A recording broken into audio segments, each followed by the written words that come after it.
Então, deixa eu compartilhar minha tela aqui para começar a apresentação. Deixa eu... Um momentinho só, pessoal.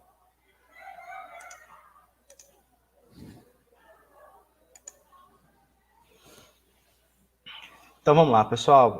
Primeiramente, eu gostaria de agradecer o convite, né, do pessoal do grupo de estudos. É um prazer falar para vocês, uma vez que eu estava até conversando com a Ana, né, que foi a pessoa que entrou em contato comigo. Há mais ou menos uns 10 anos atrás, eu fiz um processo seletivo, um concurso mesmo, para professor de zoologia do campus de Monte Carmelo. Eu passei e fiquei em terceiro lugar. A segunda colocada foi chamada para trabalhar na UFMG e eu fiquei na expectativa de virar professor de vocês aí. Só que, infelizmente, os 2 anos, o período do concurso, eles passaram. E aí, como se diz, eu estou ainda nessa vida bandida de pesquisador tentando trabalhar com pesquisa. Trabalhar na educação básica tem esses problemas. É muito maçante porque eles são voltados só para a parte de lecionar, para a parte de educação. Extensão, pesquisa, coordenação é muito pouco aproveitado dentro da educação básica. Então, é um ponto aí que a gente precisa melhorar. E além de outras questões também, né? Eu acredito que vocês já devem estar sabendo que os professores do estado de Minas Gerais fizeram greve há pouco tempo atrás. E aí agora a gente está nessa correria para fazer reposição. Né? Gostaria também de mencionar que eu repassei o link dessa apresentação para alguns alunos aqui da Escola Celina de Resende Vilela, em Cordislândia, porque eles estão inseridos num projeto que o governo do estado está tentando inserir, que é iniciação científica na educação básica. E o meu projeto está diretamente associado com a descoberta da biodiversidade, né?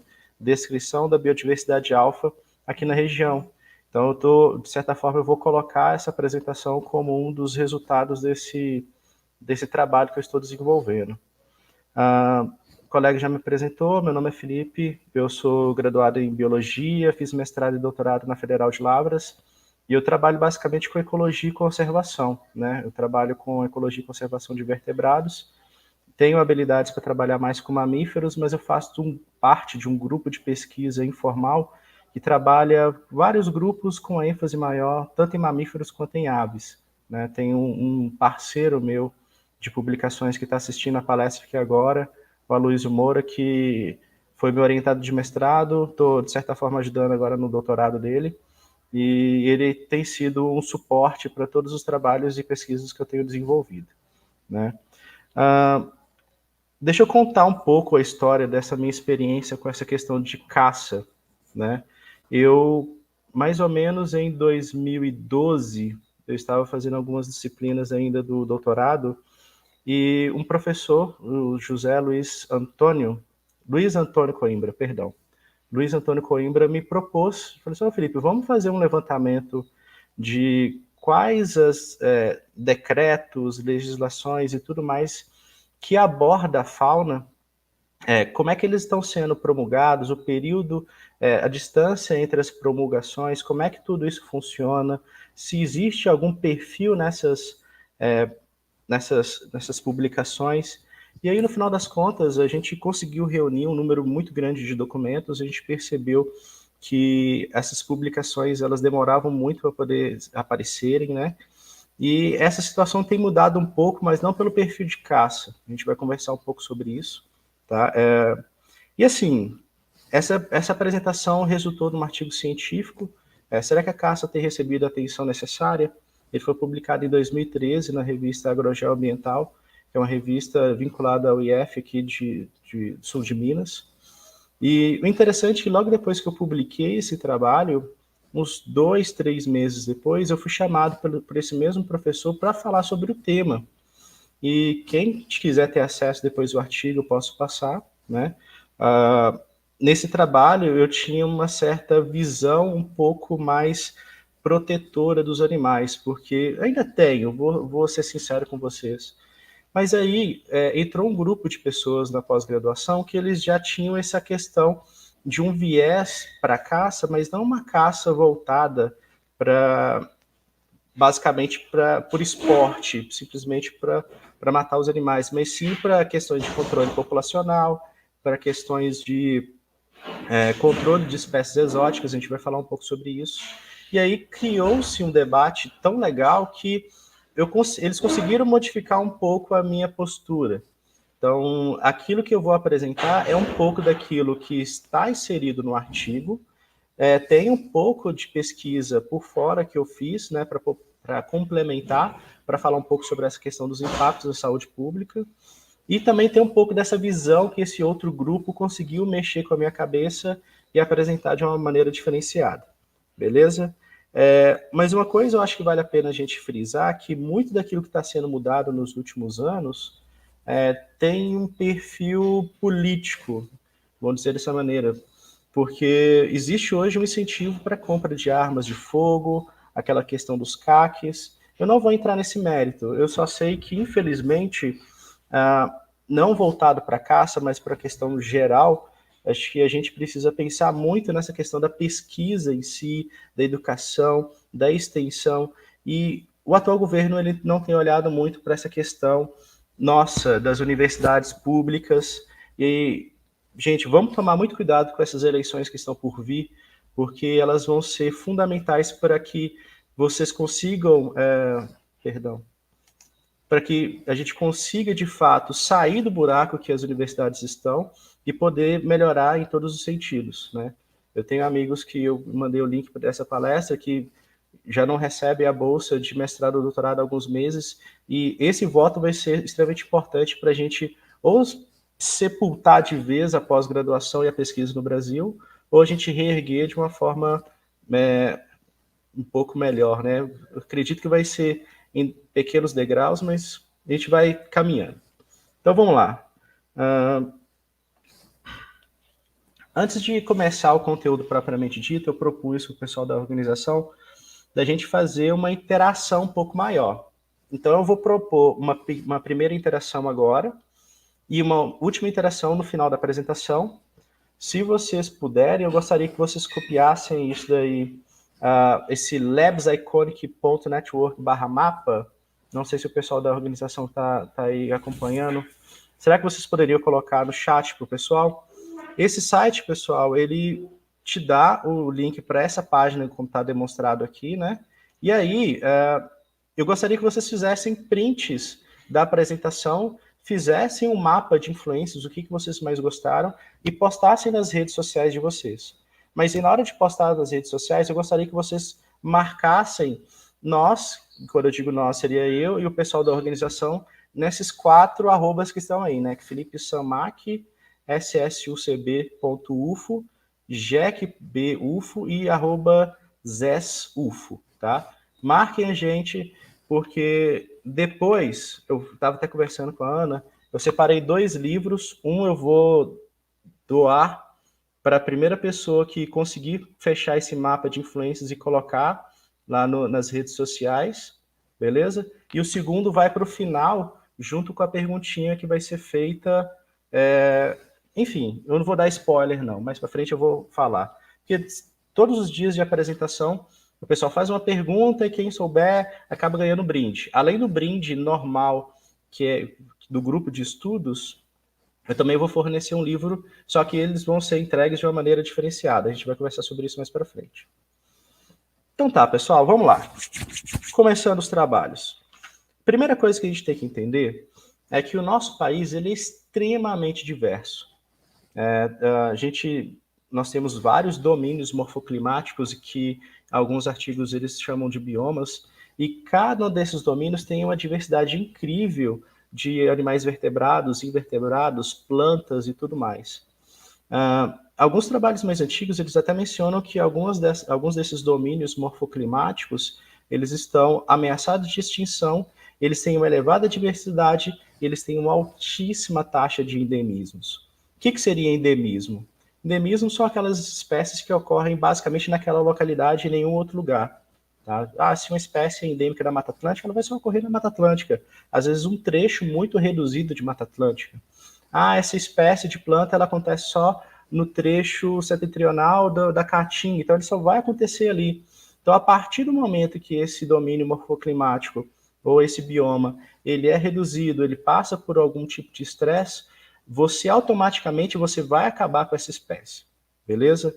E aí, o último dado que eu tenho relacionado à diversidade de vertebrados, eu retirei do site do Ministério do Meio Ambiente ano passado, aonde ele dá esse número de 116.839 espécies de animais, enquanto que para plantas é em torno aí de 46.355 espécies. É um número formidável, sabe?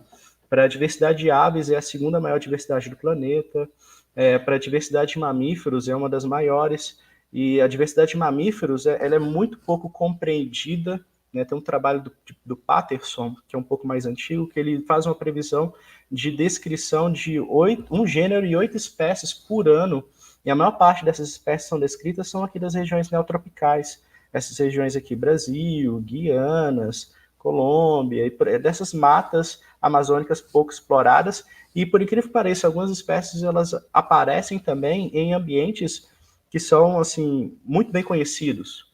Tem um trabalho que foi publicado recentemente pelo grupo de pesquisa no qual eu faço parte, do Laboratório de Ciências Florestais, do Departamento de Ciências Florestais da UFLA, que pegou uma área de vegetação que era muito bem explorada e eles pensaram assim, gente, vamos fazer a pesquisa naquela encosta de morro, naquele lugar que ninguém vai, e eles perceberam que a diversidade deu um boom, uma crescida muito grande, sabe?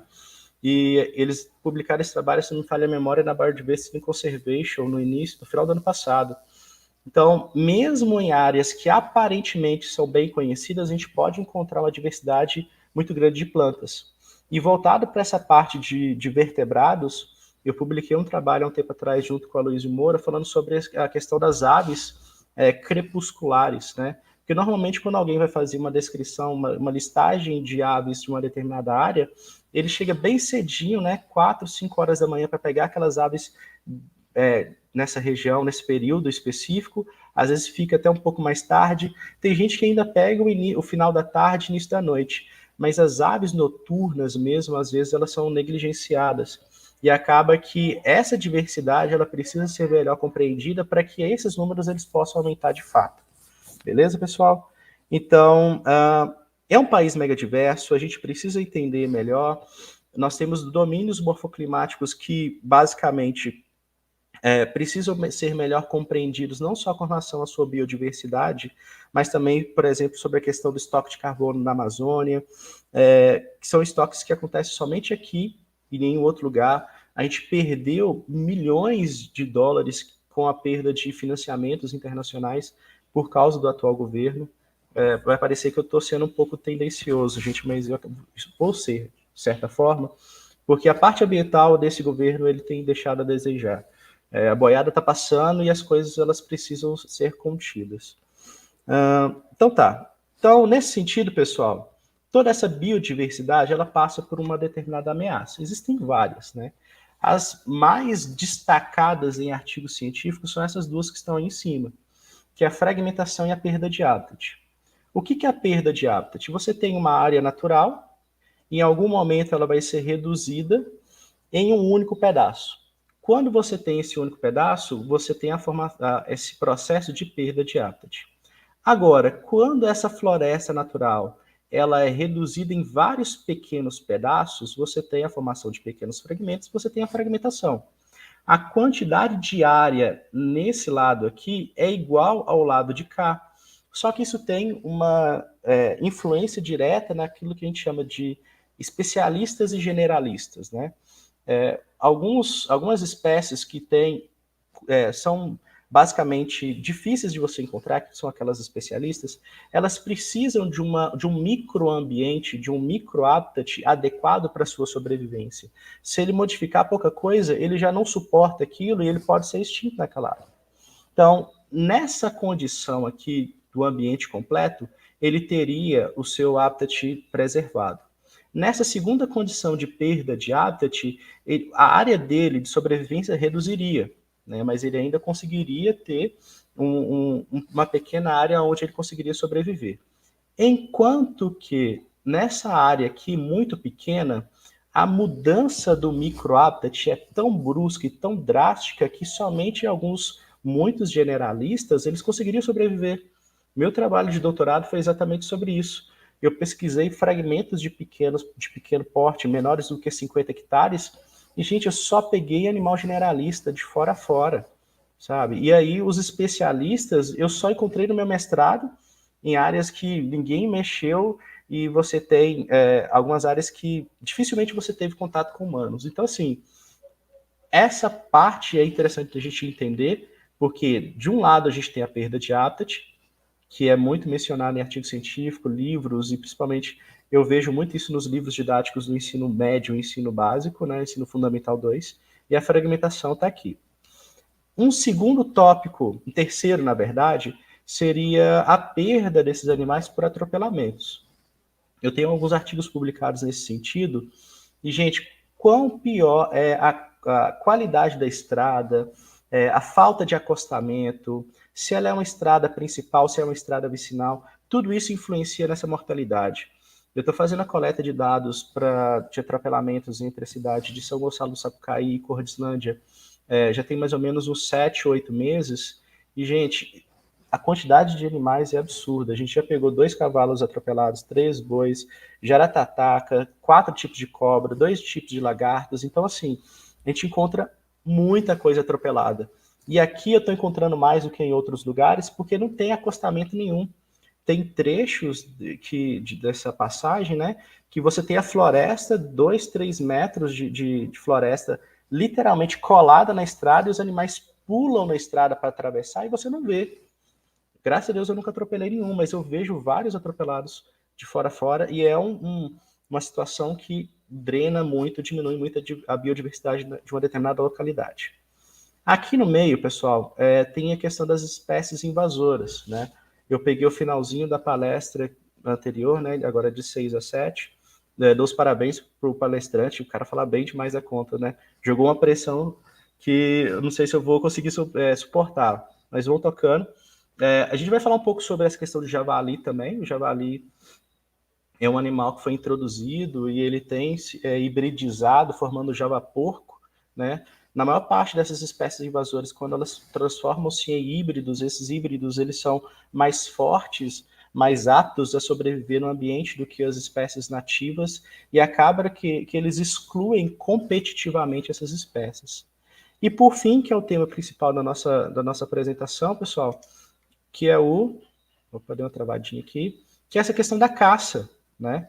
Essa caça ilegal, muita gente acha que é só, eu vou entrar com uma arma aqui na floresta, vou atirar em uns animais, simplesmente por questões de esporte ou para questão de subsistência, mas tem todo um buraco por trás que a gente vai tentar abordar, beleza? Então, olha só, primeira coisa, o que é a caça? Caça é a prática de matar ou capturar animais, perseguindo, prendendo ou rastreando-os. Nesse trabalho que eu publiquei em 2013, eu separei ele em 3 partes distintas. Uma primeira seria de subsistência. Dentro dessa de subsistência, eu separei 2 aspectos. O primeiro, o indígena, e um segundo aspecto, que é o socioeconômico. O aspecto indígena, a gente pode remeter a eras passadas, a períodos muito antigos, onde os indígenas eles utilizavam arco e flecha, e aí quando eles tinham oportunidade, eles matavam 2, 3 animais, e eles carregavam isso até as suas tribos para alimentar o máximo de pessoas possíveis. Só que com o advento das armas de fogo, isso mudou drasticamente. Você tem aí indígenas que às vezes vão para a mata para fazer alguma coleta de animais, e se ele tem a oportunidade de matar 5, 6, 7, ele acaba fazendo isso. Isso é errado? Do ponto de vista de subsistência, não, porque se ele não tiver aquilo, ele não tem o que comer. Só que acaba que ele, como ele não tem muito essa consciência de que, eu preciso deixar aqui uma certa população para que ela possa procriar e ter novos filhotes, para que aquela população não seja fortemente influenciada, às vezes esses conceitos eles não conseguem entender de forma bem fundamentada. Precisa, às vezes, de um acompanhamento dessas pessoas, e isso vai gerar, posteriormente, a persistência dessa população.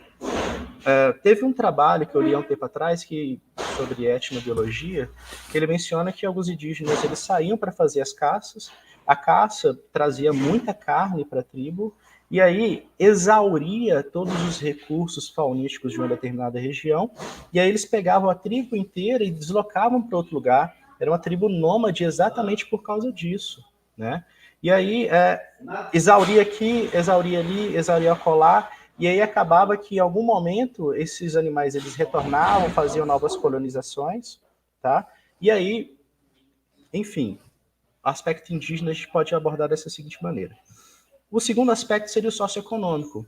A gente sabe que a carne é um dos principais elementos, eles contêm complexo B, que é importantíssimo para o desenvolvimento de estruturas do nosso corpo, para a manutenção de um sistema nervoso bem equilibrado. A gente sabe que ele tem uma série de outros nutrientes importantes para a sobrevivência. Então, acaba que, com o preço da carne hoje, as pessoas elas preferem ir para o meio de uma mata e colocar uma armadilha e caçar para ter essa subsistência, essa carne dentro do prato, na refeição deles do dia a dia. Eu tive a oportunidade de acompanhar algumas famílias que moram ali no entorno, né, do Parque Estadual do Rio Doce, no leste de Minas, e, gente, o lazer deles era, por exemplo, sair no final de semana, caçar paca e cutia, trazer carne, eles congelavam essa carne para a semana e eles iam. O final de semana era carne farta, porque eles não tinham necessidade de comprar, e aí eles faziam churrasco entre eles, juntavam as famílias, vinha gente da cidade. Então, assim, esse aspecto socioeconômico ele tem várias nuances, ele tem vários detalhamentos que a gente precisa trabalhar com muita cautela, beleza? Então, esses dois aspectos, o primeiro aspecto indígena e o segundo aspecto socioeconômico. O segundo aspecto que eu separei aqui seria a questão da esportiva, né? A caça por esporte. A gente sabe que alguns países na Europa, eles faziam aquela caça das raposas, e aí o pessoal tinha toda uma vestimenta específica. Essa tradição, ela persiste ainda. Eu, particularmente, para essa caça esportiva, eu não sou muito adepto. Eu prefiro não mencionar muito, porque para mim, você caçar um animal simplesmente para matar ele é muito triste ver essa situação.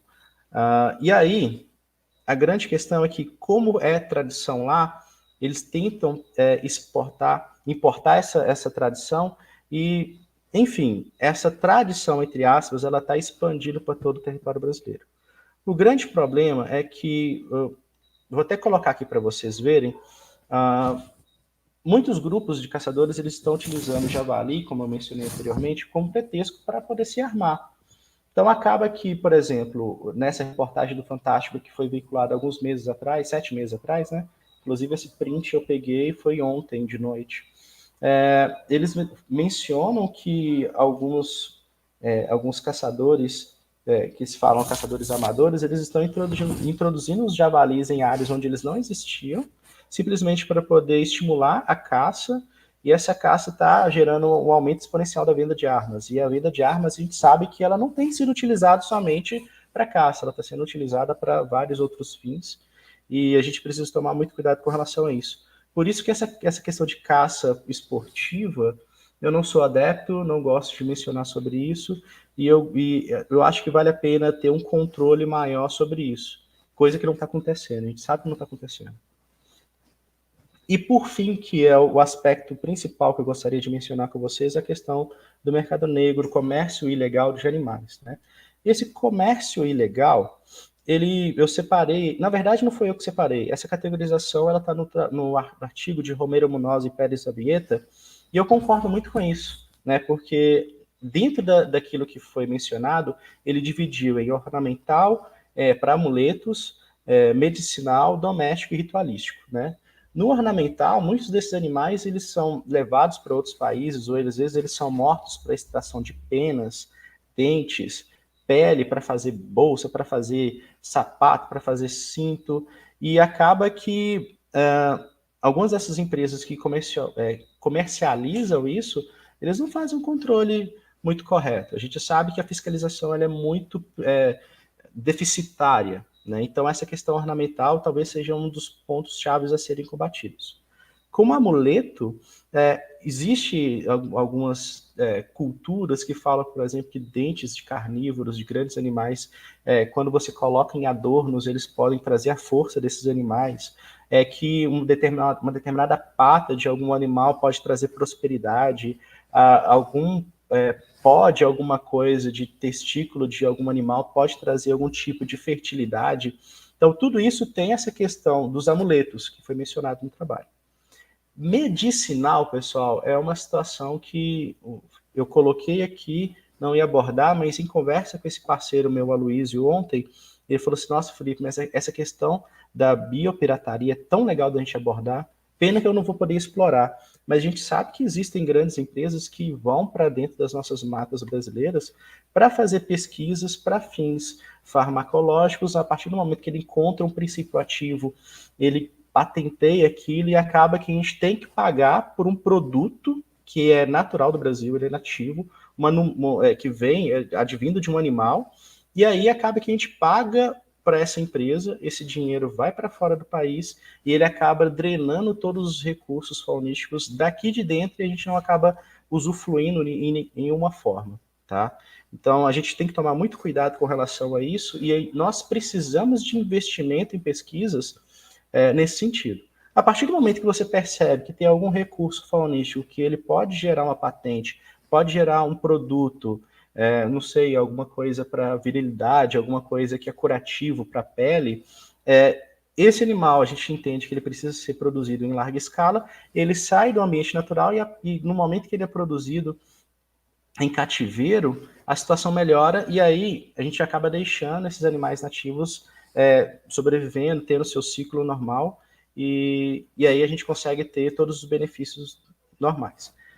Doméstico seria os pets. Eu vou falar um pouco mais sobre eles para frente. Existe aí uma certa filia, né? O pessoal gosta de arara azul, arara canindé. Eu vou mostrar para vocês. Alguns têm macaquinhos que acompanham. É um pouco drástico, eu não gosto de ver essa situação, mas tem gente que gosta, cobras nativas, compram, comercializam, levam para dentro de casa. Então, muitos desses animais silvestres, eles são comercializados e alguns têm um preço exorbitante. E por fim, o ritualístico, né? Você tem determinadas culturas, principalmente as africanas, que utilizam aí sacrifícios de animais, e esses sacrifícios, eu até anotei aqui, ó, eles utilizam basicamente patas, asas, cabeça, cauda, coração, pulmão e moela, que são oferecidos para as divindades, para os orixás, e aí as demais partes elas são destacadas, né? Descartadas, perdão. E aí, a gente precisa preservar essas culturas. A gente sabe que ela não é bem vista no Ocidente, porque ela vai de encontro com algumas religiões cristãs, mas a gente tem que entender que cada religião tem os seus princípios. Se alguém faz algum tipo de sacrifício, ele tem que ser feito de uma forma a preservar a cultura sem tirar esses animais da natureza, sem fazer com que eles sejam basicamente extintos da natureza. Então vamos lá. Depois, pessoal, eu fiquei pensando o seguinte, gente, esse Romero Munoz e Pérez Zabieta, em 2008, eles ficaram 2 meses nesse mercado de La Bamba, em Cochabamba, na Bolívia, e eles encontraram produtos diversos dentro dessas 5 categorias, e nessa época, em 2008, já tenho que, nossa, faz muito tempo, né? Mais de 15 anos. Eles encontraram aí uma grande quantidade de produtos e somaram aí $1.800, né? Eu achei $1.800 para aquela época até relativamente pouco, quando eu lembrei dos mercados e feiras livres do norte e do nordeste. Eu já tive a oportunidade de visitar vários, inclusive, apesar de ser mineiro, as minhas raízes são baianas, então eu visitava, por exemplo, a Feira Livre de Brumado, na Bahia, visitei as feiras livres de Vitória da Conquista, Salvador, já tive a oportunidade de visitar vários outros lugares, e quando você entra nas feiras, você vê vários animais silvestres, eles sendo ofertados, né? E aí, por curiosidade, gente, quantas feiras livres tem pelo Brasil afora? E aí eu encontrei essa resposta que está aqui, ó, 5.500 feiras livres espalhadas tanto no norte quanto no nordeste. Agora, imagina a quantidade de animal silvestre que é retirado na natureza para ser comercializado, e às vezes é comercializado por preço de banana, um preço muito abaixo daquilo que deveria ser, né? E aí, além desses mercados livres, a gente tem o mercado negro de animais silvestres. Eu gosto muito dessa ONG, né, vou colocar assim, a RENCTAS, que é a Rede Nacional de Combate ao Tráfico de Animais Silvestres, porque eles colocam números em tudo aquilo que acontece. Então, eles mencionam nos últimos relatórios que eles têm feito que essa questão do comércio ilegal é o segundo maior mercado negro no mundo, aproximadamente 1,5 bilhões de dólares por ano é comercializado, que dá aí quase 8 bilhões de reais. E no total são retirados aqui 38 milhões de animais por ano da natureza. O que, se a gente fosse relativizar, daria mais ou menos 11.825 zoológicos de São Paulo e aproximadamente 190 mil zoológicos de Uberlândia. Né? Já que, não sei se muitos de vocês são de Uberlândia, mas eu quis fazer essa relação porque é um número absurdo, um negócio surreal, sabe? E aí existe aquelas vendas mais simples, onde o pessoal vai tentar ter a sua subsistência, e tem também aquele pessoal que faz esse comércio ilegal de forma quase que profissional, né? Enquanto que crianças na Bahia, né, vendem micos de 50 a 60 reais, jabutis a 10 reais, papagaios por 50 e 60, alguns profissionais, eles conseguem vender as araras azuis, né, Anodorhynchus leari e Anodorhynchus hyacintinus de 60 mil dólares, 25 mil dólares. É um animal muito apreciado pelo mercado negro. E ele é tão apreciado que depois, olha só, ele virou desenho, né? Não sei se foi para poder gargalhar na nossa cara ou foi uma forma de tentar mostrar que a gente precisa, nós enquanto brasileiros, ter uma maior mentalidade para fiscalização e evitar que isso aconteça, né? Na sequência aqui a gente tem arara canindé, 4 mil dólares, papagaio da cara roxa, Amazona brasiliensis, 6 mil dólares a unidade, o flamingo, que é muito visto em alguns resorts, dependendo da região, eles têm em bandos muito grandes, eles cortam as asas desses animais para eles não voarem, 5 mil dólares por unidade.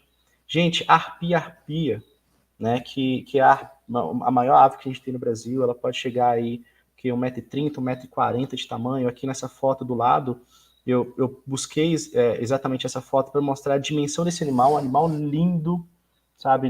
Aqui no Sudeste brasileiro a gente não encontra mais no Norte, Centro-Oeste. Um animal lindo, 20 mil dólares a unidade. Mico-leão dourado, que o pessoal tem feito um trabalho lindíssimo de preservação e tentam aumentar a população desses animais no Rio de Janeiro, que é o Leotoptex rosalia, 20 mil dólares a unidade. O acari branco, cacajau calvos, 15 mil dólares. E a jaguatirica, que em torno de 10 mil dólares a unidade. Né? Então, assim, a gente percebe que quem trabalha com isso de forma, entre aspas, um pouco mais profissional, eles conseguem tirar um dinheiro absurdo. Isso sem levar em consideração aqueles colecionadores de invertebrados, que alguns chegam 5, 10, num invertebrado de menos de 1 polegada. Né? Esse gráfico eu tirei do site do IBAMA, de dados de apreensões de animais silvestres, e a gente percebe que a maior parte das apreensões ela acontece no Nordeste. E aí fica um questionamento que eu faço, uma pergunta retórica. Será que isso é falta de informação? Será que isso é uma renda baixa que gera aí a pessoa buscar uma renda extra, até ter uma renda básica mesmo, como se fosse um primeiro emprego, extraindo esses animais da natureza e oferecendo para um traficante? Será que o que acontece nessa região que a gente tem tanta coisa, né? Tantos animais traficados? Eu acredito que seja pela pobreza mesmo. E é por isso que a gente precisa aumentar a fiscalização, correr atrás de profissionais, principalmente funcionários públicos, que façam esse tipo de trabalho de forma coerente, com o apoio das diferentes polícias, rodoviária, federal, civil, todos eles interligados para a gente poder combater isso da melhor maneira possível. E eu fiz esses slides aqui agora para vocês entenderem uma coisa. Se eu, por exemplo, sou um traficante, hipoteticamente falando, de animais silvestres, e a polícia me pega, a polícia vai pegar esse animal e vai procurar um fiel depositário, né? E vai ligar para a Federal de Uberlândia, ele vai ligar para a Federal de Viçosa, vai ligar para a Federal de Lavras, ele vai procurar um lugar para esse animal ser depositado. Se ele não encontra nada, nenhum lugar para poder depositar esse animal, olha só para onde ele pode parar. Ele pode parar na mão do próprio autuado. Ou seja, eu vou devolver para o traficante o animal que ele está traficando e falar assim, ó, cuida dele direitinho, porque daqui a pouco eu vou buscar ele e eu vou levar ele para a natureza, beleza? Aí você procura o animal, procura o traficante, você, enfim, todos somem e cadê? Gente, isso é muito revoltante. Eu fico extremamente nervoso quando eu penso nisso, que quando eu vi essa instrução normativa em 2014, eu falei assim, gente, não tem lógica, esse povo que está escrevendo essas legislações não tem noção nenhuma daquilo que ele está fazendo. E aí, nessa época, eu lembro que o número de setas estava reduzindo de forma drástica. Tinham setas dentro da Universidade Federal de Viçosa, ele foi fechado. O SEBUS, que é um centro de biodiversidade da USIPA, em Patinga, ele começou a reduzir o seu tamanho por falta de investimento, tanto privado quanto público. Então acaba que, de fato, não tem lugar para guardar esses animais. Não tem. E aí acaba que ele fica na mão do autuado, o autuado dá um sumiço, e acaba que mesmo ele sendo preso, pagando uma multa, mixaria, uma multa muito baixa, ele acaba por comercializar e tirar o seu lucro aí. Né? Pessoal, como é que é a legislação voltada para essa questão de fauna? Todos os trabalhos de 1930 até 2012, a gente fez o levantamento, a gente encontrou 275 documentos falando sobre fauna, 75 específicos sobre manejo de fauna, mas o que me deixou mais triste é isso daqui, ó. Para que algo de fato fosse promulgado, que virasse lei, que fosse de fato cumprido, demorava a média de 11 anos. Tá? Então, o tempo entre uma legislação e outra, para que algo fosse feito contra o comércio ilegal, contra essa caça ilegal, demorava demais. Tá? E aí, a gente percebe que existe aí um destaque para decretos e decretos legislativos. Tanto que a gente percebeu agora nesse último governo, ele tinha qualquer brasileiro tem que ter acesso à arma. Aí liberou a arma para todo mundo e aumentou o número de CACs, aumentou o número de pessoas que estão saindo para poder caçar. E aí decretos legislativos apareceram um atrás do outro nesse último governo, coisa que em outros era muito difícil de aparecer. Então, isso vai muito de políticas públicas dos governos que estão trabalhando em cima disso. Tá? E esse último ele tem trabalhado muito para poder liberar as armas. Né? Aqui eu destaquei 4, tá? Esse primeiro de 34, 1934, é um que fala mais com relação aos maus tratos aos animais, porque a maior parte deles eram utilizados para puxar carroças, levar carruagens, e aí, como muitos deles eram maltratados, e essa legislação, ela, de certa forma, pune as pessoas que maltratam esses animais. Essa segunda que eu coloco como mais importante, que é a Lei de Proteção de Fauna, que é a 5197 de 67, que ela, literalmente, ela fala, ó, é proibido caçar. E tem outras duas na sequência, que seria a Constituição de 88, que fala sobre a preservação da fauna e flora por meio de unidades de conservação, e a 9605 de 98, que fala sobre a nova lei de crimes ambientais, que ela, literalmente, ela fala assim, ó, você pode ser preso, ficar X anos preso, você tem que pagar X reais para você ser solto, para você pagar multa e por aí vai. Eu coloco esses como os principais marcos. Mas com relação a essa legislação específica de fauna, que é a Lei 5197 de 1967, ela, no primeiro artigo, ela proíbe qualquer tipo de caça. Mas, coincidentemente, no artigo 6º, ela estimula a caça amadora. Isso no trabalho eu coloquei como se fosse uma dualidade. Ao mesmo tempo que ela proíbe, é a mesma que ela vai lá estimular a criação de clubes de caça amador. Né? E essa caça amadora, depois das conversas que eu tive com esse grupo de pensadores, né, esse grupo de trabalho dentro da Universidade Federal de Lavras, eu separei aqui para vocês em 3 formas. Como é que essa caça amadora poderia acontecer? Controle populacional, alimentação de comunidades tradicionais e fins esportivos, interrogação. Para controle populacional, pessoal, o pessoal mencionou muito a questão dos animais exóticos. São animais que eles não são nativos, eles aparecem, eles excluem competitivamente as espécies nativas, reduzem a biodiversidade e a gente precisa fazer um controle populacional deles. Só que o controle deles é muito difícil. Eu, por exemplo, no meu trabalho de mestrado, que eu fiz um trabalho numa região muito inóspita, eu peguei essa primeira espécie aqui, ó, o ratos, que é o que está nessa foto. E a gente desconfia que ele veio misturado com material de construção de um pequeno spa esotérico que o dono da propriedade estava fazendo no alto da Chapada. Então, esse animal veio no material de construção, entrou na mata e caiu na minha armadilha. Então, assim, esses animais, a gente precisa ter um olhar diferenciado para eles. Então, nesse sentido, eu vou mencionar os animais exóticos que foram descritos por Clarissa Rosa e colaboradores em 2017 como os principais animais exóticos que aparecem no Brasil. Então, aqui a gente tem o ratos-ratos, ratos novérgicos e os musmúsculos, que não, eles foram introduzidos acidentalmente, vieram durante as grandes embarcações, conseguiram se expandir o seu território nos ambientes urbanos, né, e hoje se tornaram pragas, infelizmente. Depois nós temos aqui a cabra, que é utilizada para a produção de leite e carne. Nós temos os equídeos, de uma forma geral, que são utilizados para trabalho animal. E a gente tem esses dois animais aqui, ó, o Cervus unicolor e o Axiaxis. Esses dois animais, pessoal, eles foram introduzidos exatamente para que houvesse uma caça, né? E aí, em sequência, nós temos aqui o Bubalus bubalis, que é o búfalo, né? Inclusive, há mais ou menos um mês atrás, estava uma reportagem também no Fantástico, se não me falha a memória, de vários animais que foram abandonados por um determinado criador, passando por necessidades. Esses animais estavam, alguns muitos morrendo, né? Então, assim, para que vai criar, então? O animal nem é natural daqui, você traz para produzir carne, para utilizar como trabalho animal e acaba abandonando, né? É difícil. Você tem o lepus europeus, né? Que é essa lebre europeia que exclui competitivamente o tapeti. E aí vem os animaizinhos, os cães, os gatos, que inclusive, pessoal, estão se tornando problemas para ambientes florestais. Alguns cães abandonados, eles estão formando grupos e entrando nas florestas, e aí eles estão se transformando em cães ferais, atacam animais silvestres e, dependendo da situação, pode atacar humanos. Os gatos, eles podem aí, por exemplo, se ele não encontra o alimento lá dentro da casinha a hora que ele quer, ele vai para a floresta, ele preda um ninho, ele mata uma ave, ele come um ovo, então ele acaba por predar também esses animais nativos.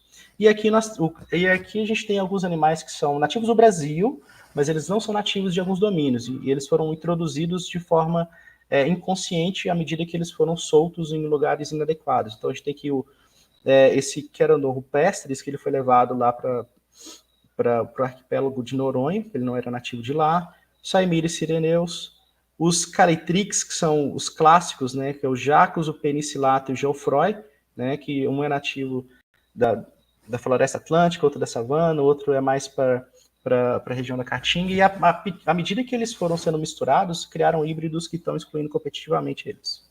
Né? A gente precisa fazer um controle dessas espécies híbridas e dessas espécies introduzidas a fim de preservar as espécies nativas.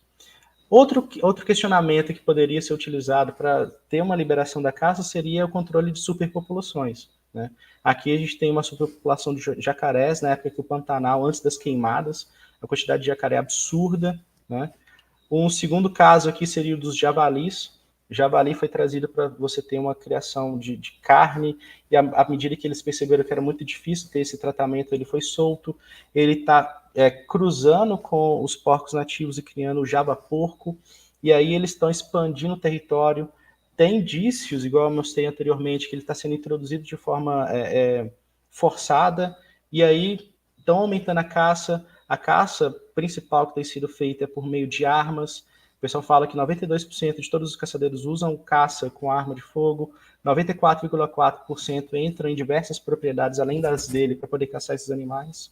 E por fim aqui eu coloco como exemplo as capivaras. Né? Capivara é o maior roedor que existe, é um roedor que consegue ter uma ninhada muito grande, ele está se adaptando bem a ambientes lacustres dentro das cidades. Eu dou o exemplo aqui de Belo Horizonte. Belo Horizonte é um lugar lá na Lagoa da Pampulha, você tem uma população de capivaras que está crescendo cada vez mais. De vez em quando você vê um relato ou outro de uma capivara que atacou um cachorro, que foi atrás de um determinado, uma pessoa que está lá fazendo a caminhada em volta da lagoa, inclusive de acidentes com humanos. Tá? E aqui, por fim, pessoal, a questão da caça para subsistência. Mas aqui eu trago um aspecto não muito interessante, aonde alguns nativos utilizam o fogo para, de certa forma, forçar esses animais a ter uma determinada postura. Eles vão se afugentar em alguns trechos, e à medida que eles vão se afugentando, juntos os caçadores e abatem todos esses animais para que eles possam ter carne durante dias, meses, para várias famílias e várias tribos. Então, qual que seria a solução para todos esses casos dessa caça ilegal? Fiscalização, basicamente. Né? A gente precisa de mais funcionários que façam esse tipo de trabalho. Infelizmente, com a boiada passando nos últimos anos, acaba que a gente percebe que o número de funcionários tem reduzido cada vez mais, e os que trabalham em cima disso estão sendo literalmente perseguidos por fazer o seu trabalho. Né? E acreditava-se, né, em 2000 que a criação desse sistema nacional de unidades de conservação, que é o SNUC, ele poderia facilitar isso de alguma maneira. Né? O número de unidades de conservação, tanto de proteção integral como de uso sustentável, começou a pipocar para tudo quanto é lado. Isso era ótimo. Porém, tem um colega nosso, o Anderson Santos, que defendeu o doutorado em 2010. Eu estava trocando ideia com ele ontem e ele estava falando assim: Felipe, você não leu um trecho da minha tese. A quantidade de funcionário para as unidades de conservação, para fazer essa fiscalização, para saber essa questão de caça e por aí vai, é muito pequena. Olha só, para vocês terem noção, no norte do Brasil, nós temos aí um funcionário para cada 314.761 hectares, um funcionário a cada 17.804 hectares na Caatinga, um funcionário para cada 6.519 hectares, um funcionário para cada 2.529 hectares no sul e um funcionário para cada 3.751 hectares no sudeste brasileiro. Gente, eu não estou conseguindo dar conta da minha sala, que é pequenininha, com 20 alunos. Imagina um funcionário para dar conta dessa área inteira. Para gente que está armado, doido para poder caçar um animal. Então, assim, precisa de ter um investimento maior, infelizmente, para a gente conseguir fazer o controle dessa caça em diversos pontos do país e que isso seja distribuído de forma mais equitativa. E aí, pessoal, eu venho colocar 2 pontos. Será que a gente está caçando mais porque nós estamos invadindo o espaço dos animais? Será que a gente está caçando mais ultimamente para essa questão de subsistência? Enfim, o fato é que quando a gente come a carne da caça, a gente pode trazer para nós, para a população das cidades, dependendo da cidade, pode ser cidade pequena, médio, grande porte, algumas doenças. A gente tem um impacto na saúde pública. Falando aqui, por exemplo, de Cordislândia, que é a cidade que eu estou morando agora, nós temos aqui uma cidade com 3.500 habitantes que tem um único posto de saúde que o médico aparece de 15 em 15 dias.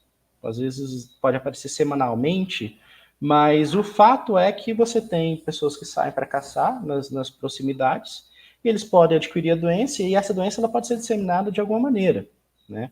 Aqui eu trago o relato de Sanguenes e colaboradores, que foi uma revisão de literatura, que ele menciona a presença da doença de Chagas em carne de caça, principalmente no dásipos, né, que são os tatus. E aqui a gente sabe que, por exemplo, olha só, essa doença de Chagas normalmente ela é veiculada pelo barbeiro. Você tem a forma tripomastigota, que é expelida nas fezes do barbeiro à medida que ele pica o ser humano, e aí, nas fezes a gente acaba coçando, porque essa picada ela acontece em períodos noturnos, e aí você acaba levando esse protozoário para dentro do teu organismo, e ele se transforma num tipo, né, numa forma amastigota, fica lá em vários tecidos por anos ali se procriando, depois ele passa para tripomastigota e tem um repasto sanguíneo por outro barbeiro. Né? Fato é que quando ele faz esse repasto, ele pode passar para outras pessoas. Essa é a forma natural de você contrair a doença. E os principais barbeiros são esses 3 aqui embaixo, né? O Pastrongylus, o Rhodinus e o Triatoma. Só que existem relatos na literatura, eu vou descer aqui mais um pouquinho, de que alguns trabalhos mencionam que pessoas, ao comer carne mal passada, bebendo sangue desses animais, eles estão contraindo a doença de Chagas. A gente sabe que a doença de Chagas é uma doença que o protozoário se aloja no coração das pessoas e aí ele gera um inchaço que, em associação com a respiração dos pulmões, a pressão que existe ali gera um problema dos batimentos cardíacos, né, uma arritmia cardíaca, que, com o passar do tempo, vai levar à morte da pessoa. A gente sabe que nessa situação a melhor alternativa é ou você não comer carne de caça, ou quando você for comer, você ter um cuidado todo especial. Nesse trabalho fala que, tanto no Rio de Janeiro e São Paulo, em décadas passadas, isso aconteceu, né?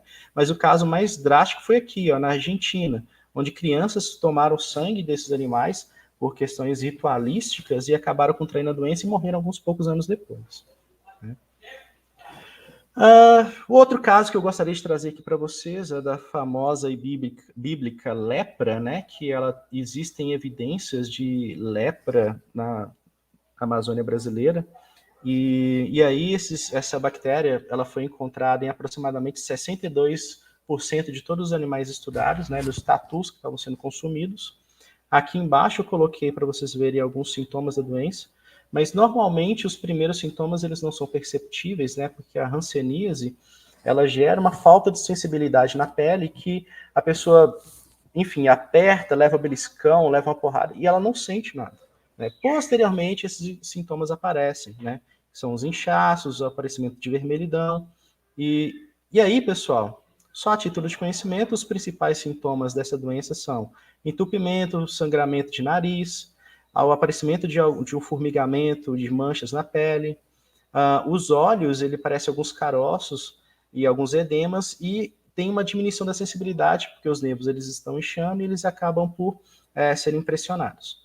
Mas aí, pessoal, esse grupo de pesquisadores, eles, para ter 100% de certeza, eles fizeram análises histológicas, eles fizeram PCR, eles fizeram análise histoquímica, e em todos os animais que eles encontraram, por exemplo, a PCR, eles encontraram também para as lâminas de microscópio, para análise histoquímica.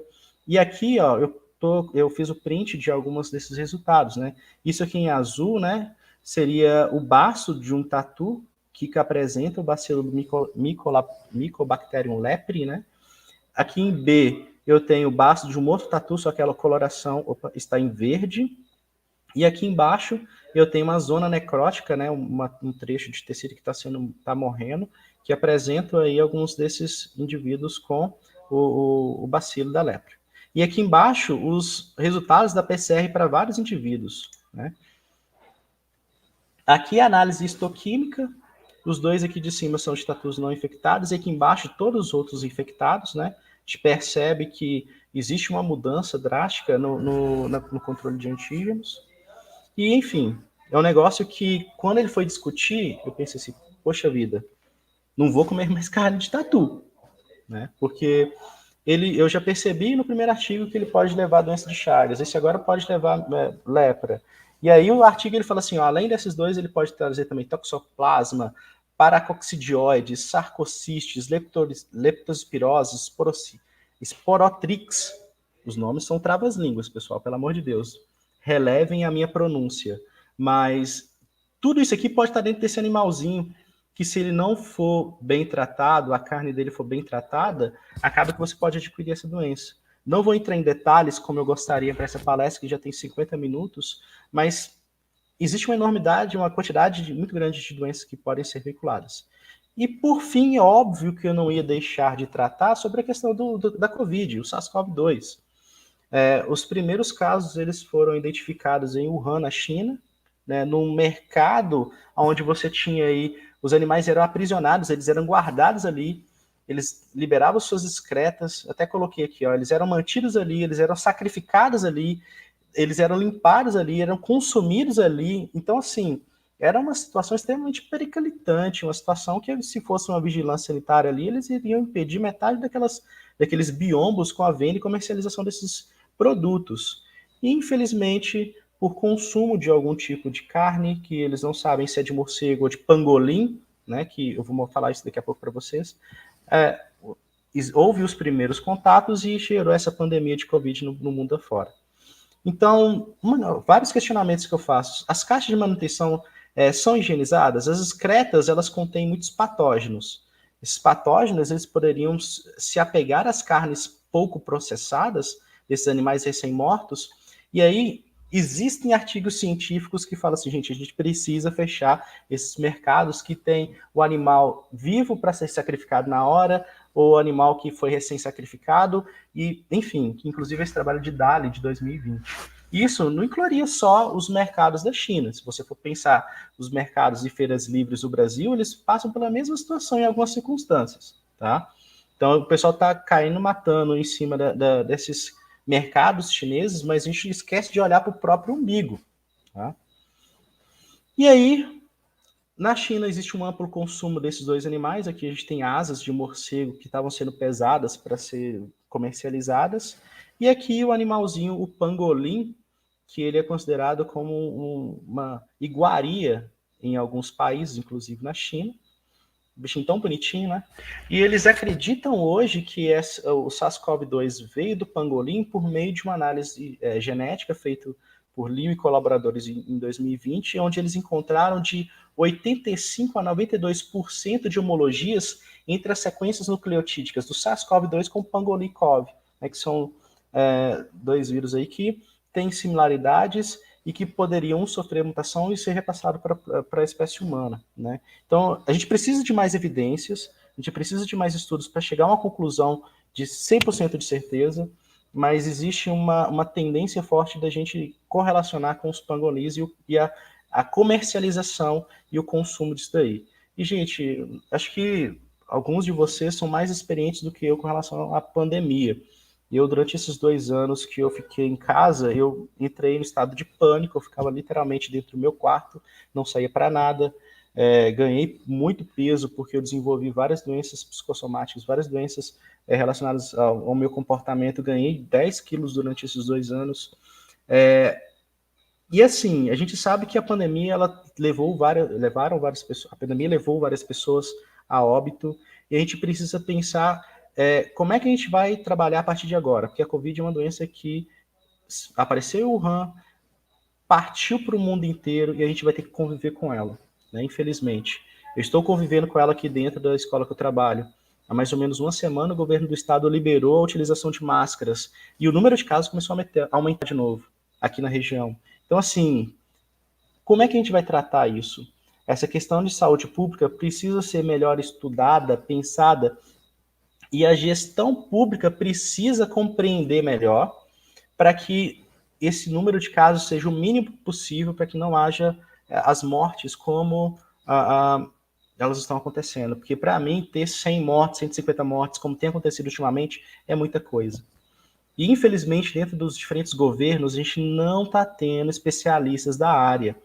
Eles colocam um doido da vida aí para poder falar sobre epidemiologia, o cara fala um monte de merda, a gente tem que ficar catando, aí entra o judiciário no meio, entra o Supremo no meio, não pode isso, não pode aquilo, e fica essa briga entre poderes.